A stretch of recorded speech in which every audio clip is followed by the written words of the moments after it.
this is an iHeart podcast. Guaranteed human. With no fees or minimums on checking accounts, it's no wonder the Capital One bank guy is so passionate about banking with Capital One. If he were here, he wouldn't just tell you about no fees or minimums. He'd also talk about how most Capital One cafes are open 7 days a week to assist with your banking needs. Yep, even on weekends. It's pretty much all he talks about, in a good way. What's in your wallet? Terms apply. See CapitalOne.com/bank. Capital One, N.A., member FDIC. You see it instantly. It's Coldwater Creek, the mark of exceptional workmanship and signature touches inspired by a Mountain West heritage. Distinctive styles created from quality fabrics, silhouettes perfected with just the right drape, feel-good fits offering ease of movement, and thoughtful details to elevate your look. For a wardrobe you can count on season after season, visit ColdwaterCreek.com. Shop the new spring collection at 20% off $75 or more with code IHEART20. Brought to you by the reinvented 2012 Camry. It's ready. Are you? Welcome to Stuff You Should Know from HowStuffWorks.com.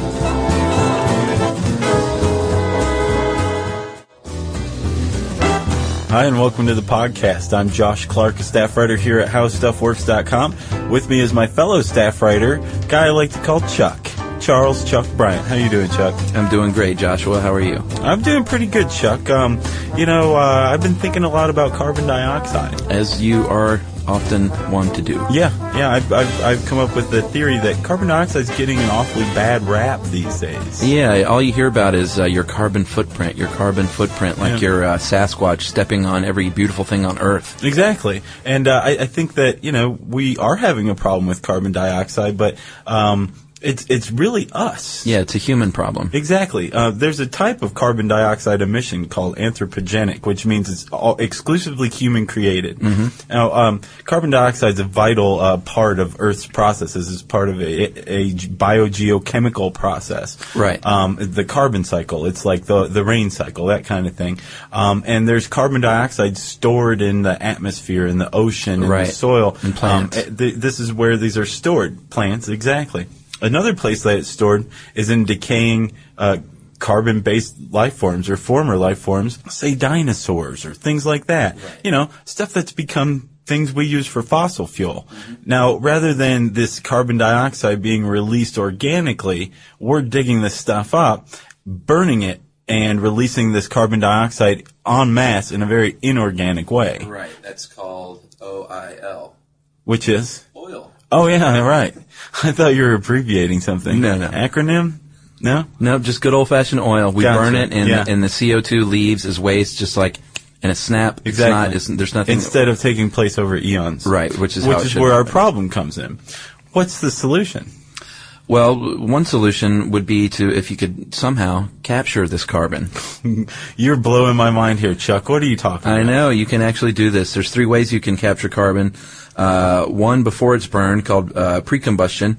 One after it's burned, called post-combustion. Logically, before it leaves the old smokestack. Mm-hmm. And then the old oxy-fuel combustion, which is when you add almost pure oxygen to the CO2, and when it burns, it just allows you to separate it out a little easier. Gotcha. So that's kind of like post-combustion taken to an extra step. It's post-combustion supreme. Nice. Okay. All right. So we've got a way to capture it, and actually, as I understand it, a typical electrical utility or power plant that outfits itself with a self-sustaining carbon capture system can run at like with 85% or 95% less reduce carbon dioxide emissions. Pretty amazing. That's pretty significant. Yeah. But you've got all this carbon dioxide. What are you going to do with it? Well, ideally you could throw it in a Ziploc bag and put it in the dark recesses of the back of your fridge. Okay. You can't do that, but we have something almost as good called the abyssal plain. Do you know what that is? I do. That's where the Titanic is, baby. Right, which is deep, deep, deep into the ocean. 2.5 miles? Yeah, it's 2.5 miles, 4,000 meters 4,000 meters for our Canadian friends. Right, and down there, it's dark, my friend. Very dark. Nothing lives, nothing grows. No, there's no photosynthesis. It's very cold. Don't kid yourself. No, and there's a heck of a lot of pressure. Almost 6,000 pounds per square inch of pressure compared to about 14 pounds on the surface. Yeah, I would think they'd crumple a full soup can, which is pretty much my measure of power. Right. You know? Yeah. It's very cold down there, too. Yeah, it is. It's very cold. It's about 2 degrees, which is chilly. Okay, so all this makes it an ideal setting, the abyssal plain an ideal setting for carbon dioxide storage, right? Exactly. But the question is, how do you get it down there and contain it? Well, okay. All right, I've got one for you. There was a group in the late 90s who figured you could just put it at the bottom. Right. Because of the pressure and the temperature, liquefied carbon dioxide should be negatively buoyant, which means not only will it not float, it'll actually sink. Right. And ideally stick to the bottom of the sea floor.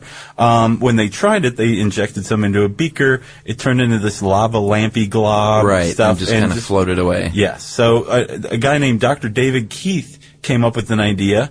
Put in bags. Right, just like the Ziplocs, except, they're not Ziplocs. Right, exactly. And we also already have carbon dioxide pipeline technology. Right, so this we could could happen. just build it down to these planes and, just capture this CO2 and put them in these giant bags, which by Dr. Keith's estimate could hold 2 days worth of all the anthropogenic carbon dioxide emissions that we put out. Right, which is great. And you never know, you might be able to use it one day in the future. Exactly. We may be able to synthesize a fossil fuel from this captured carbon. That's crazy. It is. My brain is melted. Nice. That's what I'm here for. So if you want to learn all about carbon capture and storage, we have a lot of articles on it. Go on to howstuffworks.com, type in CO2, capture, and storage in the search bar. For more on this and thousands of other topics, visit howstuffworks.com.